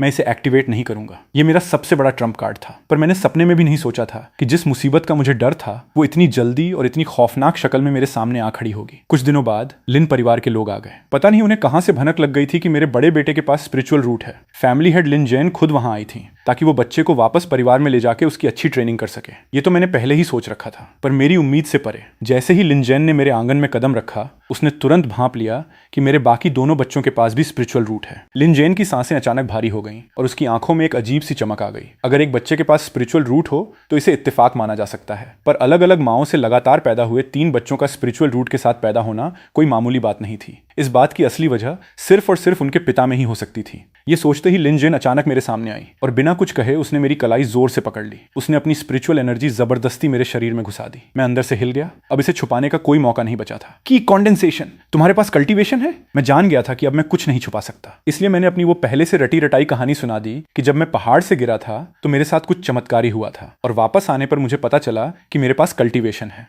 और मेरे सारे बच्चों के पास स्पिरिचुअल रूट क्यों है। इस बारे में मैंने खुद के अनजान होने का नाटक किया। मुझे लगा था कि मैं उसे बेवकूफ बनाकर बच निकलूंगा, पर लिन जैन ने अपनी आंखें सिकोड़ते हुए मुझे ऊपर से नीचे तक घूरा। मेरे 3 स्पिरिचुअल रूट वाले बच्चों के बारे में सोचकर उसके दिमाग में धीरे धीरे एक खौफनाक प्लान बनने लगा। लिन जैन की बुरी नीयत वाली नजरों को महसूस करके मेरा दिल बैठता जा रहा था। मैं बस ये सोच ही रहा था कि यहां से कैसे निकलूं। तभी लिन जैन ने अचानक बहुत ही गहरे मतलब वाली एक बात कही, दामाद जी, आज से आप और आपका परिवार लिन परिवार के साथ ही रहेगा। ये सुनते ही मैंने जोर से अपनी मुट्ठियां भींच ली। वो मुझे कैद करना चाहती थी। ये लिन जैन सिर्फ फाउंडेशन एस्टैब्लिशमेंट की शुरुआती स्टेज पर थी। अगर मैं अपनी मिड लेट फाउंडेशन एस्टैब्लिशमेंट की ताकत बाहर निकालूं तो शायद मैं खून खराबा करके यहां से भागने का रास्ता बना सकता था। मैं बस अपने फलों को एक्टिवेट करने ही वाला था। पर तभी अचानक एक खौफनाक दबाव मेरे ऊपर आ गिरा। चेन चांगशेंग, मैं तुम्हें सलाह दूंगा कि कोई बेवकूफी मत करना। ये आवाज मेरे कानों में बिजली की तरह गूंजी, जिससे मेरे शरीर का खून खोलने लगा और मैं अपनी जगह से हिल तक नहीं पाया। तभी लिन परिवार के पूर्वज लिन कंघाई हवा में से अचानक प्रकट हुए। उनकी आंखों में मेरे लिए सिर्फ कीड़े मकोड़ों जैसा भाव था। चैन परिवार लिन परिवार के बिल्कुल पास था और उनके लेट कोर फॉर्मेशन स्टेज के स्पिरिचुअल सेंस ने पहले ही सब कुछ महसूस कर लिया था। लिन कंघाई ने मेरी पत्नियों और बच्चों की तरफ इशारा किया, अगर तुम चुपचाप बात मानोगे तो ये सब लिन परिवार में सुख शांति से रह सकेंगे, पर अगर तुम चालाकी दिखाओगे तो मैं तुम्हारे ही सामने पहले तुम्हारी पत्नियों को मारूंगा और फिर तुम्हारे बच्चों को। अपने तीनों बच्चों के मासूम चेहरों को देखकर मेरे अंदर गुस्सा और लाचारी भर गई। एक कोर फॉर्मेशन मास्टर के सामने मेरे छोटे मोटे ट्रम्प कार्ड किसी काम के नहीं थे। हार कर मैंने अपनी कसी हुई मुट्ठियां खोल दी। जब तक मेरी ताकत नहीं बढ़ जाती मुझे अपनी किस्मत से समझौता करना ही पड़ा। जल्द ही मेरा पूरा परिवार लिन परिवार के एक अलग हिस्से में शिफ्ट हो गया। आंगन के बाहर हाई लेवल की जादुई पाबंदियां लगा दी गई थीं और कल्टीवेटर्स बारी बारी से पहरा दे रहे थे। वहां से एक मक्खी भी बाहर नहीं जा सकती थी। हर दिन खाना देने आने वाली एक गूंगी बूढ़ी औरत के अलावा हमारा बाहरी दुनिया से पूरा संपर्क टूट चुका था। उसी वक्त लिन परिवार के मीटिंग हॉल में पूर्वज लिन कंघाई ऊंची कुर्सी पर बैठे थे और फैमिली हेड लिन जैन नीचे खड़ी होकर बहुत एक्साइटमेंट के साथ मेरे स्पिरिचुअल रूट वाले बच्चों के बारे में बता रही थी। अगर फैमिली हेड की बात सच है और अब जब हमने चैन चांगशेंग को अपने काबू में कर लिया है तो लिन परिवार लगातार स्पिरिचुअल रूट वाले बच्चे पैदा कर सकता है। फिर कुछ ही सालों में हमारा लिन परिवार पक्का आसमान छुएगा। सभी एल्डर्स आपस में बहस करने लगे। कुछ की आंखों में लालच की चमक थी, पर कुछ लोगों को अभी भी शक था। ये सच है या झूठ, अभी आजमाने पर पता चल जाएगा। 5वें एल्डर, तुम्हारी ब्रांच में पिछले 10 सालों से कोई स्पिरिचुअल रूट वाला बच्चा पैदा नहीं हुआ है। ये पहला मौका मैं तुम्हें देता हूँ। शुक्रिया पूर्वज, मैं अभी जाकर इसका इंतजाम करता हूँ। कुछ ही देर बाद 5वें एल्डर ने अपनी ब्रांच से लिन वॉर्नर को चुना और उसे एक आदमी के बच्चे की मां बनने का हुक्म सुनाया। ये सुनते ही लिन वॉर्नर को लगा जैसे उस पर आसमान टूट पड़ा हो, पर भले ही वो इसके लिए बिल्कुल भी तैयार नहीं थी, उसके पास विरोध करने का कोई रास्ता नहीं था। उसके लिए 5वें एल्डर भगवान के बराबर थे। अगर 5वें एल्डर उसे मरने का हुक्म भी देते तो उसके पिता भी बिना कुछ सोचे समझे उसे मार डालते। उसी वक्त लिन जैन मेरे जिंगशिन आंगन में आई और बिना किसी घुमाव फिराव के सीधे मुद्दे की बात की। उसने मुझे लिन परिवार की पीढ़ी आगे बढ़ाने में उनका साथ देने को कहा। उसकी हर बात में सिर्फ और सिर्फ धमकियां छुपी थीं, पर उसकी बात सुनकर मैंने चैन की सांस ली। ये तो बस बच्चे पैदा करने की बात है, मेरी जान निकालने या खून चूसने की बात नहीं है। पर फिर भी मैंने परेशान होने का दिखावा किया। मैंने कहा कि मैं उनका साथ देने को तैयार हूँ, पर मेरी एक शर्त है। हर एक बच्चे के बदले में लिन परिवार को मुझे कल्टीवेशन की तकनीकें, दवाइयाँ और जादुई हथियार देने होंगे। ये सुनकर लिन जैन ने अपनी आंखें सिकोड़ी और तेजी से हिसाब लगाया। मेरी कल्टीवेशन करने की सही उम्र तो पहले ही निकल चुकी थी। अगर मुझे रिसोर्सेज दे भी दिए जाएं तो भी मैं ज़्यादा से ज़्यादा फाउंडेशन एस्टैब्लिशमेंट स्टेज तक ही पहुंच पाऊंगा। अगर इन सब के बदले मैं अपनी मर्जी से उनका साथ दूं और मेरी उम्र बढ़ जाए जिससे मैं और कई दशकों तक उनके लिए बच्चे पैदा कर सकूं, तो ये सौदा काफ़ी फायदे का था। ये सोचकर लिन जैन के चेहरे पर मुस्कान आ गई और उसने मेरी शर्त मान ली। रात होते ही लिन वनर को मेरे कमरे में भेज दिया गया। उसके चेहरे पर अभी भी आंसुओं के निशान थे। उसने मुझे बहुत ठंडी नज़रों से देखा और उसकी आंखों में सिर्फ नफरत और बेबसी थी। शुरू करो। उसकी आवाज़ बिल्कुल ठंडी थी, जैसे वो किसी मौत की सज़ा के लिए जा रही हो। 1 घंटे बाद लिन वनर अपने कपड़े ठीक करके दरवाजे से बाहर निकल गई। इस पूरे वक्त में हमारे बीच कोई बातचीत नहीं हुई। आंगन के बाहर एक खूबसूरत औरत बेचैनी से उसका इंतजार कर रही थी। जैसे ही लिन वॉर्नर ने उस औरत को देखा, वो खुद को नहीं रोक पाई। माँ, ऐसा क्यों है? ये पूर्वज का हुक्म है, हम कुछ नहीं कर सकते। 1 हफ्ते बाद हकीम की जांच से पक्का हो गया कि लिन वॉर्नर प्रेग्नेंट है। 5वें एल्डर खुशी से झूम उठे। उन्होंने तुरंत लिन वॉर्नर को परिवार के सारे कामों से आजाद कर दिया ताकि वो आराम से अपना ख्याल रख सके, और वादा किया कि अगर बच्चे के पास स्पिरिचुअल रूट हुआ तो उसे भारी इनाम दिया जाएगा। उसी वक्त जिंगशिन आंगन में मैंने भी अपने दिमाग में ब्लड लाइन बोन आर्ट पर एक लाल रंग के फल को धीरे धीरे बनते हुए महसूस किया। ये देखकर मैं हल्का सा मुस्कुराया। इस लिन परिवार ने मेरी काफी परेशानी कम कर दी है। रिसोर्सेज और फीमेल कल्टिवेटर्स सब खुद ब खुद मेरे दरवाजे पर आ रहे हैं। 1 महीने बाद 5वें एल्डर जल्दबाजी में लिन वॉर्नर के घर पहुंचे। पेट में पल रहे बच्चे की जांच करने के बाद उनके हाथ अचानक कांपने लगे और फिर वो जोर जोर से हंसने लगे। हा हा हा हा, सच में स्पिरिचुअल रूट है, वो भी एक हाई लेवल टॉप ग्रेड का वाटर स्पिरिचुअल रूट। भले ही वो लिन परिवार के 5वें एल्डर थे, पर उनका खुद का स्पिरिचुअल रूट भी सिर्फ हाई लेवल का ही था। अब उनकी ब्रांच में एक और हाई लेवल स्पिरिचुअल रूट वाला बच्चा आ गया था, जिसका मतलब था कि अब उनका एक पक्का वारिस तैयार था। 5वें एल्डर की बात सुनते ही पूरे कमरे में हैरानी छा गई। लिन वनर की माँ खुशी के मारे फूट फूट कर रोने लगी। ये जानना जरूरी है कि खुद उनकी बेटी के पास सिर्फ एक मीडियम लेवल मीडियम ग्रेड का स्पिरिचुअल रूट था। लिन वॉर्नर ने अपने पेट पर हाथ फेरा और उसकी आंखों में भी एक अलग ही चमक आ गई। एक माँ की इज्जत उसके बच्चे से बढ़ती है। इस हाई लेवल स्पिरिचुअल रूट वाले बच्चे के आने से उसकी हैसियत भी आसमान छू लेगी। और सबसे अच्छी बात यह थी कि उस पर किसी ससुराल वालों का कोई दबाव भी नहीं होगा। ये सब सोचकर उस रात की बेइज्जती भी उसे अब कुछ नहीं लग रही थी। लेकिन 5वें एल्डर को जल्द ही एक और बड़ा सरप्राइज मिल गया। इस बच्चे का स्पिरिचुअल रूट हाई लेवल का था, जो कि उसकी माए के मीडियम लेवल स्पिरिचुअल रूट से एक लेवल ऊपर था। जब उन्होंने मेरे बाकी बच्चों के स्पिरिचुअल रूट के टैलेंट के बारे में सोचा तो वो भी अपनी अपनी माओं के स्पिरिचुअल रूट से एक लेवल ऊपर थे। उन्होंने तुरंत एक हैरान करने वाला नतीजा निकाल लिया कि आने वाली पीढ़ी का स्पिरिचुअल रूट कितना अच्छा होगा। ये सीधे तौर पर माए के स्पिरिचुअल रूट पर निर्भर करता है। ये सोचते ही 5वें एल्डर ने लिन वॉर्नर को बार बार तसल्ली दी और मुड़कर रोशनी की एक किरण में बदलकर वहां से निकल गए। कुछ ही देर बाद लिन परिवार के मीटिंग हॉल में 5वें एल्डर का यह अंदाजा सुनकर सभी एल्डर्स की सांसें भारी हो गईं। इसका मतलब यह था कि वे न सिर्फ लगातार स्पिरिचुअल रूट वाले बच्चे पैदा कर सकते थे, बल्कि वे उन बच्चों के स्पिरिचुअल रूट के लेवल को कंट्रोल भी कर सकते थे। भविष्य में लिन परिवार हाई लेवल स्पिरिचुअल रूट वाले टैलेंटेड बच्चों से भर सकता था और शायद कोई supreme level extreme grade spiritual root वाला बच्चा भी पैदा हो जाए। लिन कंघाई एक्साइटमेंट में मेज पर हाथ मारकर खड़े हो गए और एक ऐसा हुक्म सुनाया जिसने लिन परिवार की सारी औरतों को हिलाकर रख दिया। ये सुनकर बाकी एल्डर्स ने कोई विरोध नहीं किया, बल्कि वे सभी एक दूसरे से आगे निकलने की होड़ में दरवाजे से बाहर भागने लगे, जैसे उन्हें डर हो कि वो कहीं पीछे ना रह जाएं और कहीं ये इतना बड़ा मौका कोई और ब्रांच न छीन लें। फर्स्ट एल्डर ने वापस जाकर एक अधेड़ उम्र के आदमी को बुलाया और पूछा, हमारी ब्रांच में अभी सबसे अच्छे स्पिरिचुअल रूट वाली लड़की का लेवल क्या है? अगर कुंवारी लड़कियों की बात करें तो सबसे अच्छा स्पिरिचुअल रूट मीडियम लेवल का ही है। फर्स्ट एल्डर ने अपनी भौहें सिकोड़ लीं। वो इस लेवल से बिल्कुल खुश नहीं थे और उनकी अगली बात सुनकर वो आदमी सुन्न रह गया। सिर्फ मीडियम लेवल? तो फिर शादीशुदा औरतों का क्या? फर्स्ट एल्डर की बात सुनकर वो आदमी थोड़ा झिझका। क्या वो वांटैंग है? जी हाँ, वो वांटैंग बुआ हैं, जिनके पास हाई लेवल स्पिरिचुअल रूट है। वांटैंग के पति को मरे हुए 100 साल से ज्यादा हो चुके हैं और उसका कोई बच्चा भी नहीं है, तो उसे एक तरह से कुंवारी ही माना जा सकता है ना। जाओ वांटैंग को यहाँ बुला लाओ। कुछ ही देर बाद एक 30 साल की लगने वाली खूबसूरत औरत अंदर आई। वक्त ने उसके चेहरे पर कोई निशान नहीं छोड़ा था, बल्कि उसने उसे एक मैच्योर औरत वाला खास निखार दे दिया था। वांटैंग दादाजी को प्रणाम करती है। वांटैंग, तुम फाउंडेशन एस्टैब्लिशमेंट की शुरुआती स्टेज पर कब से अटकी हुई हो? दादाजी, आपकी इस पोती का टैलेंट कम है, मैं पूरे 30 साल से वहीं अटकी हुई हूँ। लिन वांटैंग की आंखों में उदासी छा गई, पर फर्स्ट एल्डर की अगली बात ने उसका चेहरा खिला दिया। दादाजी के पास तुम्हारे लिए एक काम है, अगर तुम उसे पूरा कर दो तो मैं भारी कीमत चुकाकर तुम्हारे लिए एक ब्रेक थ्रू पिल का इंतजाम कर दूंगा। क्या दादाजी सच कह रहे हैं? कौन सा काम है? मैं इसे करने के लिए तैयार हूँ। उस ब्रेक थ्रू पिल के साथ उसके पास फाउंडेशन एस्टैब्लिशमेंट की मिडिल स्टेज में पहुंचने का 90% चांस होगा, जिससे उसकी उम्र कई दशकों तक बढ़ जाएगी। फर्स्ट एल्डर ने बड़ी चालाकी से उसे मनाते हुए धीरे धीरे काम के बारे में सब कुछ बता दिया, पर यह सब सुनकर लिन वांटैंग का चेहरा ऐसा हो गया जैसे उसे यकीन ही ना हो रहा हो। वो हकलाते हुए मना करने का कोई बहाना ढूंढने लगी, पर फर्स्ट एल्डर ने उसे बीच में ही टोक दिया।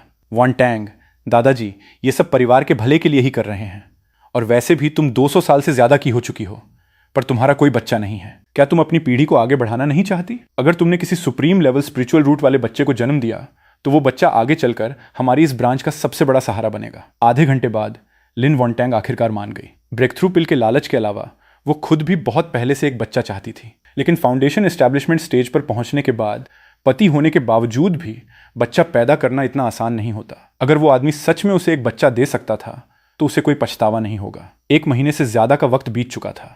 मेरे कमरे में फिर से एक औरत को भेजा गया, पर मुझे जिस बात ने हैरान किया वो ये थी कि वो पिछली औरतों की तरह शर्मा या डर नहीं रही थी, बल्कि वो चुपचाप बिस्तर के किनारे बैठी मुझे ऊपर से नीचे तक घूर रही थी। तो तुम ही चैन चांगशेंग हो? मैं थोड़ा चौंका। इस औरत ने खुद बात शुरू की थी। फिर मैंने हाँ में सिर हिलाया। लिन वांटैंग ने एक बहुत ही कातिलाना मुस्कान दी और कहा, दिखने में तो काफी अच्छे हो, चलो आ जाओ। ये कहकर उसने मुझे उंगली से अपने पास बुलाया। मैं बिना कुछ सोचे उसकी तरफ चल पड़ा। मेरे दिल में किसी खतरे का हल्का सा एहसास हुआ, पर अगले ही पल उसने मुझे जोर से बिस्तर पर पटक दिया। मैंने विरोध करने की कोशिश की, पर मुझे एहसास हुआ कि मैं कुछ नहीं कर सकता, क्योंकि उस औरत की ताकत बहुत ज्यादा थी। आधे घंटे बाद मैं थका हुआ सा खड़ा हुआ और वहां से जाने ही वाला था कि अचानक एक गोरे हाथ ने मुझे पकड़ लिया।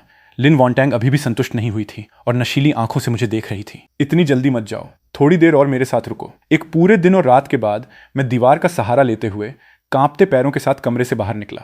ये तो बहुत खौफनाक था। फाउंडेशन एस्टैब्लिशमेंट कल्टीवेटर सच में इतने भयानक होते हैं। लेकिन जैसे ही मैंने अपने दिमाग के अंदर देखा, मेरी सारी थकान पल भर में गायब हो गई। मैंने देखा कि ब्लड लाइन बोन आर्ट पर एक बहुत ही बड़ा लाल फल बन रहा था, जिसका रंग पहले वाले सभी फलों से कहीं ज्यादा गाढ़ा और चमकदार था। ये नज़ारा देखकर मैं खेत जोत कर आए एक बूढ़े किसान की तरह तसल्ली से मुस्कुराया। ये मेहनत वसूल हो गई। 1 महीने बाद फर्स्ट एल्डर ने खुद लिन वांटैंग के पेट में पल रहे बच्चे की जांच की। जब एक बैंगनी रंग की रोशनी चमकी तो उनके हाथ भी कांपने लगे। बैंगनी, ये सच में एक सुप्रीम लेवल स्पिरिचुअल रूट है। वांटैंग, तुम हमारे परिवार की सबसे बड़ी हीरो हो। फर्स्ट एल्डर का चेहरा खुशी के मारे लाल हो गया था और उन्होंने तुरंत एक खूबसूरत जेड की बोतल निकालकर उसके हाथ में थमा दी। ये लो, ये ब्रेक थ्रू पिल है, और परिवार के खजाने में से जो भी रिसोर्सेज चाहिए तुम बेझिझक ले सकती हो। तभी एक अधेड़ उम्र के आदमी ने अचानक फर्स्ट एल्डर से कहा, अगली बार जब हमारी ब्रांच की बारी आए तो क्यों ना मेरी पोती को भेजा जाए। उसके पास मीडियम लेवल स्पिरिचुअल रूट है। पर उसकी बात खत्म होते ही किसी ने विरोध किया, तुम्हारी पोती का तो पहले ही एक पति है, तुम यहां क्या कर रहे हो? पति है तो क्या हुआ? पति होने पर क्या वो बच्चा पैदा नहीं कर सकती? तो फिर मेरी नातिन भी जा सकती है। उसका अभी कोई पति नहीं है और उसका भी मीडियम लेवल स्पिरिचुअल रूट है। नातिन नहीं जा सकती, वो लिन परिवार का हिस्सा नहीं है। सभी लोग बहस करते करते लाल पीले हो गए और एक लड़की भेजने के मौके के लिए लगभग लड़ने ही वाले थे। सब चुप हो जाओ। फर्स्ट एल्डर की एक जोरदार डांट ने पूरे हॉल को शांत कर दिया।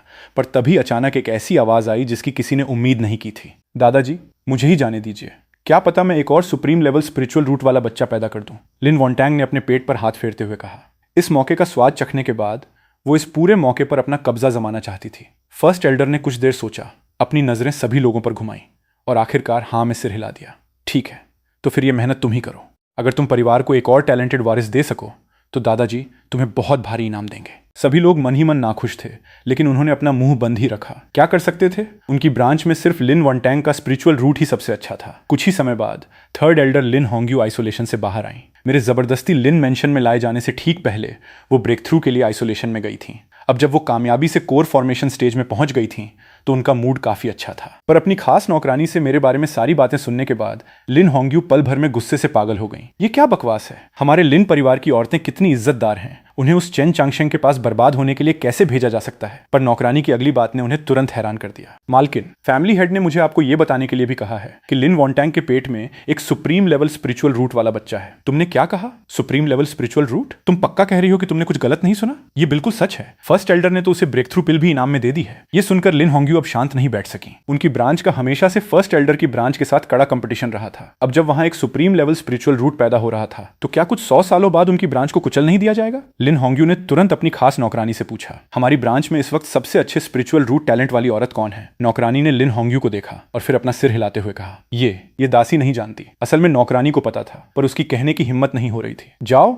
और लिन फेंग को यहां बुलाकर लाओ। थोड़ी देर बाद लिन होंग्यू की ब्रांच का एक नौजवान लिन फेंग वहां पहुंचा। पूर्वज, आपने मुझे बुलाया? हमारी ब्रांच में इस वक्त सबसे अच्छे स्पिरिचुअल रूट टैलेंट वाली औरत कौन है? वो तो जाहिर सी बात है कि आप ही हैं। पूर्वज, हमारी ब्रांच में आपसे बेहतर टैलेंट किसका हो सकता है? लिन होंग्यू ये सुनकर थोड़ी चौंकी। उनकी आंखों में हल्की सी झिझक नजर आई। उन्होंने हल्का सा खांसते हुए आगे कहा, मेरा मतलब है कि मेरे अलावा सबसे अच्छे टैलेंट वाली औरत कौन है? खैर, आपके अलावा सबसे अच्छा टैलेंट चचेरी बहन किंग शुआन का होना चाहिए। उसके पास मीडियम लेवल स्पिरिचुअल रूट है। सिर्फ मीडियम लेवल? क्या किसी के पास हाई लेवल स्पिरिचुअल रूट का टैलेंट नहीं है? जब उन्हें पता चला कि फर्स्ट एल्डर की हाई लेवल स्पिरिचुअल रूट वाली लिन वॉन्टैंग ने एक सुप्रीम लेवल स्पिरिचुअल रूट पैदा किया है तो अब वो मीडियम लेवल टैलेंट को क्यों ही भाव देती। पर उन्हें जिस बात पर ना हंसते बना न रोते, वो लिन फेंग का बड़े गर्व से दिया गया जवाब था, हमारी ब्रांच में पिछली कुछ पीढ़ियों से मर्दों का पलड़ा भारी रहा है। हाई लेवल स्पिरिचुअल रूट वाली कोई औरत नहीं है, सिर्फ एक मर्द है और वो मैं हूं। लिन होंग्यू ने उसकी बात सुनकर उसे घूरा और फिर लाचारी से हाथ हिलाते हुए कहा, तुम जा सकते हो। लिन फेंग को लगा कि माहौल थोड़ा अजीब हो गया है, इसलिए वो ज्यादा देर रुकने की हिम्मत नहीं जुटा पाया और जल्दी से बाहर निकल गया। कमरे में अब सिर्फ लिन होंग्यू अकेली बची थी। वो इधर उधर टहल रही थी और उनके चेहरे के भाव लगातार बदल रहे थे। सिर्फ मीडियम लेवल स्पिरिचुअल रूट, ये लिन वॉन्टैंग के हाई लेवल स्पिरिचुअल रूट का मुकाबला कैसे करेगा? अगर मुझे फर्स्ट एल्डर की ब्रांच को हराना है तो सिवाय इसके कि मैं खुद, ये सोचते ही लिन होंग्यू के कदम रुक गए और उन्होंने शीशे में अपने उस चेहरे को देखा जो अभी भी बेहद खूबसूरत और घमंडी लगता था। कुछ समय बाद एक शांत और गहरी रात में मेरे कमरे का दरवाजा अचानक एक न दिखने वाली स्पिरिचुअल एनर्जी से खुल गया। मुझे लगा कि इस बार कोई जवान लड़की आएगी, पर जब मैंने अपना सिर उठाया और देखा तो सामने का नजारा देखकर मैं सन्न रह गया। एक बेहद ठंडे मिजाज वाली और खूबसूरत अधेड़ उम्र की औरत अंदर आई, जिसने एक जादुई हथियार से अपना चेहरा छुपाया हुआ था। पर जिस बात ने मुझे सबसे ज्यादा डरा दिया वो ये थी कि उसका ऑरा लिन वॉन्टैंग से भी कई गुना ज्यादा खौफनाक था। यहां तक कि उसकी मौजूदगी से मेरे अंदर की स्पिरिचुअल एनर्जी भी जम सी गई। क्या ये कोर फॉर्मेशन कल्टीवेटर है? मैंने अनजाने में ही अपनी कमर पकड़ ली और मन ही मन रोने लगा। क्या लिन परिवार पागल हो गया है? जो औरतें वो भेज रहे हैं उनका कल्टीवेशन लेवल बढ़ता ही जा रहा है। इसे कौन बर्दाश्त कर पाएगा? लिन होंग्यू ने मुझे ठंडी नजरों से घूरा, कोई फालतू बात नहीं की और बस अपना हाथ हिलाकर कमरे में एक साउंड प्रूफ बैरियर लगा दिया। उसके बाद पूरे वक्त में लिन होंग्यू पूरी तरह ठंडी बनी रही। उनकी आंखें हल्की सी बंद थीं, जैसे वो कोई बहुत ही पवित्र कल्टीवेशन की रस्म निभा रही हूं। और मैं पूरी तरह डर से कांप रहा था, जैसे पतली बर्फ पर चल रहा हूं। मुझे डर था कि अगर मैंने इस महारानी को ठीक से खुश नहीं किया तो ये मुझे एक ही थप्पड़ में मार डालेगी। जैसे ही सब खत्म हुआ, लिन होंग्यू पल भर में एक परछाई में बदली और कमरे से गायब हो गई। पीछे रह गई तो बस एक हल्की सी मीठी खुशबू और कमरे में फैली उनकी खौफनाक एनर्जी। मैं बिस्तर पर निढाल होकर गिर पड़ा और जोर जोर से हाँफने लगा। ये मजे लेना कहाँ था? ये तो किसी भारी मुसीबत को झेलने जैसा था। पर जल्दी ही मेरे होठों पर एक बहुत बड़ी मुस्कान फैल गई। मैंने देखा कि मेरे दिमाग में टहनी को झुका देने वाला एक बहुत बड़ा फल धीरे धीरे बन रहा था। इस बार तो तगड़ा फायदा हुआ है। आने वाले दिनों में लिन परिवार हर महीने एक नई अजनबी औरत को भेजने लगा और हर बार जब मैं उनके काम में उनका साथ देता तो मुझे तरह तरह की कल्टीवेशन तकनीकें, जादुई हथियार और दवाइयां मिलती। बाहर से मैं उनके हर हुक्म को मान रहा था, पर अंदर ही अंदर मैं छुपकर अपनी ताकत बढ़ा रहा था। इस बीच मैंने एक फल को खाकर फाउंडेशन एस्टैब्लिशमेंट स्टेज में ब्रेक थ्रू कर लिया। बाहर वालों को मैंने यही बताया कि यह दवाइयों का असर है, लेकिन इस दुनिया में कोई भी दीवार ऐसी नहीं है जिसमें छेद ना हो। एक दिन किंगयूम प्रोविंस के असली शासक टैशुन सेक्रेड लैंड ने अपना इंस्पेक्टर लिन परिवार से हर साल ली जाने वाली स्पिरिट स्टोन्स की भेंट लेने के लिए भेजा। इंस्पेक्टर भेंट लेकर बस जाने ही वाला था कि पिछवाड़े से गुजरते हुए उसे कुछ अजीब लगा। वहां एकदम साफ और बहुत ही घनी पैदाइशी स्पिरिचुअल एनर्जी की लहरें महसूस हो रही थीं। अरे, लिन परिवार में अचानक इतने सारे अच्छे टैलेंट वाले बच्चे कैसे आ गए? अपनी जिज्ञासा के कारण उसने छुपकर अपनी सीक्रेट तकनीक से जांच की, पर जैसे ही उसने जांच की उसके होश उड़ गए। ये सभी बच्चे हाई लेवल स्पिरिचुअल रूट वाले थे और यहां तक कि इनमें सुप्रीम लेवल स्पिरिचुअल रूट वाले बच्चे भी थे। उसने छुपकर जांच पड़ताल शुरू कर दी और बहुत जल्द ही उसे लिन परिवार और मेरे बीच का राज पता चल गया। इंस्पेक्टर की आंखों में एक तेज चमक आ गई। वो तुरंत अपनी ये खोज लेकर वहां से निकल गया और ये खबर बहुत तेजी से टाइशुन सेक्रेड लैंड तक पहुंच गई। बड़े से हॉल में सेक्रेड लैंड के मास्टर इमॉर्टल मेंगली ने यह रिपोर्ट सुनी। उनकी ठंडी और खूबसूरत आंखों में हैरानी की एक झलक साफ नजर आ रही थी। तुम्हारा मतलब है कि वो आदमी लगातार हाई लेवल स्पिरिचुअल रूट वाले बच्चे पैदा कर सकता है? इमॉर्टल मेंगली गहरी सोच में पड़ गई। टैशुन सेक्रेड लैंड भले ही एक बहुत बड़ी ताकत थी, पर पिछले कुछ 100 सालों से वहां अच्छे टैलेंट की भारी कमी हो गई थी। खासतौर पर चोटी के जीनियस तो जैसे गायब ही हो गए थे, और वो खुद नैसेंट सोल की आखिरी स्टेज में पिछले कई 100 सालों से फंसी हुई थी और सोल फॉर्मेशन स्टेज का दरवाजा छू भी नहीं पा रही थी। पुरानी किताबों में लिखा था कि अगर कोई इन्नेट डाओ बॉडी वाले बच्चे को जन्म दे तो वो इंसान स्वर्ग के आशीर्वाद से अपनी रुकावटों को तोड़ने का एक मौका पा सकता है। इमॉर्टल मेंगली ने धीरे से आह भरी। मैं कई 100 सालों से निर्मोही रास्ते की प्रैक्टिस कर रही हूँ, पर यहाँ आकर फांस गई हूँ। शायद ये ऊपर वाले की ही मर्जी है कि मैं दुनियादारी में पढ़ूं, प्यार के इस इम्तिहान से गुजरूं और अपनी विरासत को आगे बढ़ाऊं। ये सोचकर इमॉर्टल मेंगली धीरे से खड़ी हुई और एक ऐसा फैसला किया जो पूरी कल्टीवेशन दुनिया को हिलाकर रख देने वाला था। वो खुद लिन परिवार के यहाँ जाएंगी। मैंने चौकन्ना होकर पूछा, पर उस औरत ने तुरंत कोई जवाब नहीं दिया। वो बस चुपचाप मुझे देखती रही। उसकी नजरें ऐसी थीं जैसे मेरे सारे दिखावों के आर पार देख रही हों। फिर उसने एक बहुत ही अजीब बात कही। उस रात मुझे ऐसा लगा जैसे मेरी आत्मा का शुद्धिकरण हो रहा हो। ये सब किसी सपने जैसा भी था और बहुत असली भी लग रहा था। इसके बाद वो औरत बाकी औरतों की तरह तुरंत वहां से गई नहीं, बल्कि उसने मुझे बहुत गहरी नजर से देखा, जैसे वो कुछ पक्का कर रही हो। फिर उसका शरीर धुंधला हुआ और वो हवा में ही गायब हो गई। एक हफ्ते बाद जब मैंने दोबारा अपने दिमाग के अंदर ब्लड लाइन बोन आर्ट को देखा तो मैं पूरी तरह सन्न रह गया। मैंने देखा कि पेड़ की सबसे ऊंची चोटी पर 9 रंगों की दिव्य रोशनी बिखेरता हुआ एक बहुत ही बड़ा फल बन रहा था। उस फल से जो खौफनाक दबाव निकल रहा था उसने आसपास के बाकी सभी फलों को भी कंपा दिया था। आखिर उस औरत का कल्टीवेशन लेवल क्या था? जब मुझे ये बात समझ आई तो मेरे पसीने छूट गए। 1 साल बाद लिन परिवार की वो औरतें जो प्रेग्नेंट थीं, उन्होंने एक के बाद एक बच्चों को जन्म दिया। पूरे लिन मेंशन में खुशी का माहौल था और मेरे लिए भी ये बहुत बड़ी फसल का वक्त था। कई पके हुए ब्लड लाइन फल टहनियों पर लटक रहे थे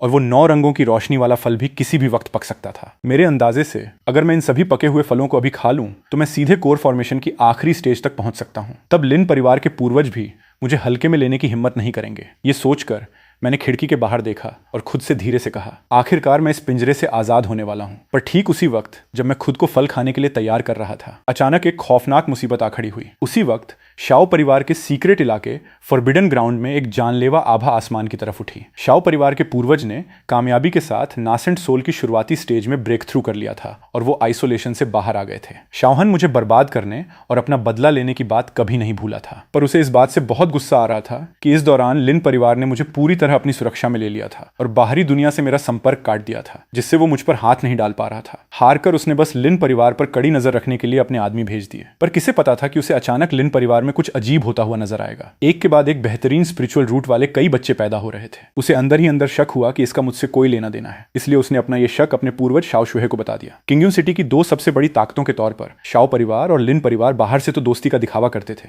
पर असल में अंदर ही अंदर एक दूसरे से जलते और डरते थे। शाओ शुहे ने शुरू में इस बात पर कोई ध्यान नहीं दिया जब तक कि वो अपनी मौजूदगी छुपाकर लिन परिवार के अंदर नहीं घुसा और उसके स्पिरिचुअल सेंस ने जिंगेंगशिन आंगन को स्कैन नहीं किया। ब्लड गॉड आर्ट की प्रैक्टिस करने के कारण वो खून और स्पिरिचुअल एनर्जी की ताकत को बहुत गहराई से महसूस कर सकता था, और उस वक्त क्योंकि मैंने अपने शरीर में मौजूद ब्लड लाइन फलों को नहीं खाया था, इसलिए शाओ शुहे की नजरों में मैं एक चलती फिरती इंसानी जादुई जड़ी बूटी की तरह था। हा हा हा, भगवान भी मेरे साथ है। इतनी गाढ़ी ब्लड लाइन की ताकत, अगर मैं इसे खा लूं तो मैं एक ही झटके में नैसेंट सोल की आखिरी स्टेज तक पहुंच सकता हूं। नैसेंट सोल के उस घमंड में उसने बिना किसी परवाह के हमला कर दिया। अगले ही पल जब वो मुझे पकड़ने वाला था, बिल्कुल सही मौके पर लिन परिवार के पूर्वज लिन कंघाई जोर से दहाड़े।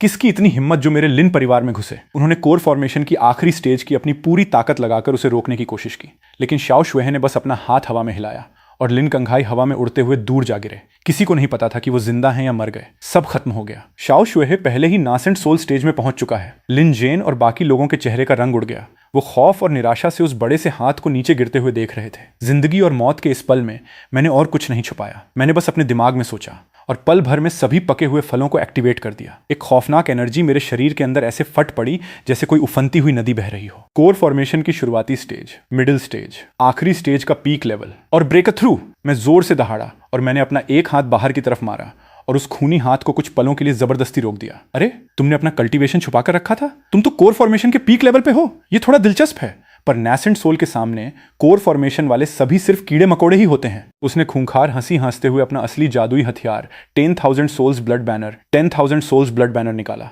अनगिनत भटकती और खौफनाक आत्माएं चीखते हुए बाहर निकल आईं। नासेंट सोल के उस खौफनाक दबाव ने उस पूरी जगह को पूरी तरह से लॉक कर दिया था। वो मुझे उसी वक्त पिघलाकर एक ब्लड पिल बनाना चाहता था। लानत है, अभी भी थोड़ी सी कसर बाकी है।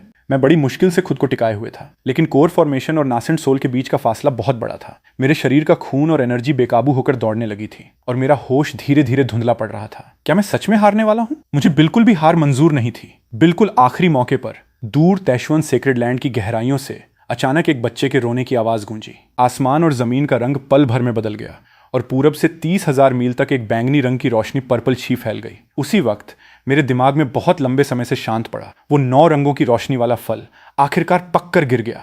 मैंने बिना एक भी पल सोचे उस सबसे बड़े और महान फल को तुरंत निगल लिया। बूम!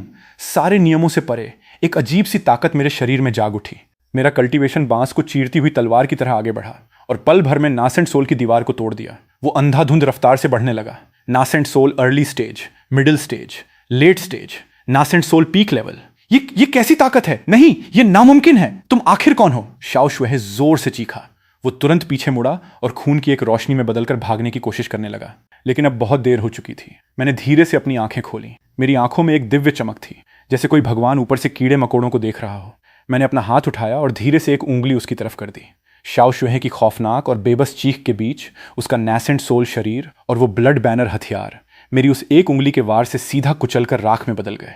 दूर खड़ा शाओहन ये सब देखकर पहले ही डर से सुन्न हो चुका था और उसके पैरों के बीच से बदबूदार पीला पानी बह रहा था।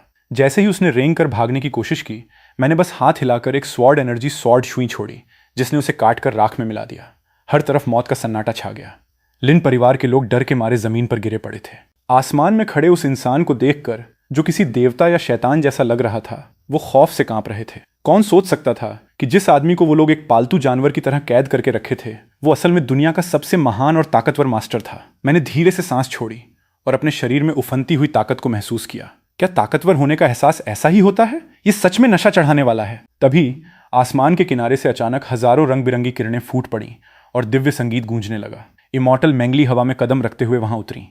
उनकी गोद में एक बेहद खूबसूरत और प्यारी सी बच्ची थी। मैंने उस बच्ची को देखा और मेरे दिल में ब्लड लाइन के जुड़े होने का एक गहरा एहसास दौड़ गया। मैंने तुरंत इमॉर्टल मैंगली को पहचान लिया। वो उस रात वाली रहस्यमयी औरत थी। इमॉर्टल मैंगली ने मुझे देखा, जो अब नासेंट सोल कल्टीवेटर बन चुका था। उनकी ठंडी आंखों में एक कोमलता और सम्मान की झलक दिखाई दी। मेरे साथ चलो, उन्होंने अपना हाथ आगे बढ़ाया। ये कोई हुक्म नहीं था, बल्कि बराबरी का एक न्योता इन्विटेशन था। सेक्रेड लैंड वापस चलो, मेरे कल्टीवेशन पार्टनर डाओ कंपेनियन बनो और इस बच्ची के पिता बनो। मैंने हल्की सी मुस्कान दी, मुड़कर अपनी पत्नियों और बच्चों को देखा और फिर इमॉर्टल मैंगली की तरफ देखा। ठीक है, 18 साल बाद मेरे बच्चे पूरी कल्टीवेशन दुनिया में फैल चुके थे और हर कोई इंसानों में किसी ड्रैगन या फीनिक्स बेहतरीन टैलेंट जैसा था। और मेरे दिमाग में मौजूद उस ब्लड लाइन बोन आर्ट पेड़ पर आखिरकार आखिरी फल उगाया था, eternal dao fruit, eternal dao fruit. जैसे ही मैंने उस फल को निगला, आसमान और जमीन गूंज उठे और अंतरिक्ष टूटकर बिखर गया। इस दुनिया की हद से परे की एक ताकत मेरे शरीर में दौड़ने लगी। वो एक सच्चे इमॉर्टल, ट्रू इमॉर्टल की ताकत थी। अब वक्त आ गया है। मैंने अपने हाथ पीछे बांधकर खड़ा हुआ और मुड़कर अपनी खूबसूरत पत्नियों और अपने बच्चों पोतों की भारी भीड़ की तरफ देखा। लिन किंग्युए ने थोड़ी घबराहट के साथ मुझे देखा। पतिदेव, क्या आप सच में जा रहे हैं? इमॉर्टल मैंगली की खूबसूरत आंखें चमक उठीं। ये निचली दुनिया अब बहुत बोरिंग हो गई है। सुना है कि इमॉर्टल वर्ल्ड में और भी बड़े बड़े टैलेंटेड लोग हैं। ये बिल्कुल सही वक्त है वहां जाकर देखने का। मैंने हल्की सी मुस्कान दी और अपना बड़ा सा हाथ हवा में लहराया। वो ब्लड लाइन पेड़ बाहर आकर प्रकट हो गया और एक ऐसे विशाल पेड़ में बदल गया जिसने आसमान और सूरज को ढक लिया। उसने पूरे सेक्रेड लैंड को मेरी सभी पत्नियों और बच्चों के साथ अपने अंदर समेट लिया। मेरे बच्चों, अपने पिता के साथ उड़ान भरो, असेंड करो। मेरी बात खत्म होते ही अनगिनत कल्टीवेटर्स की हैरान आंखों के सामने वो विशाल पेड़ जमीन उखाड़कर ऊपर उठा। उसने अंतरिक्ष को चकनाचूर कर दिया और इमॉर्टल वर्ल्ड के उस खुले हुए बड़े से दरवाजे के अंदर घुस गया। अगर आपको ये स्टोरी पसंद आई और आप आगे भी ऐसे ही धमाकेदार मनवा और एनिमी स्टोरीज के रिकैप्स देखना चाहते हैं, तो अभी इस चैनल को सब्सक्राइब कर लीजिए और बेल आइकन दबाना मत भूलना। मिलते हैं अगली शानदार कहानी में।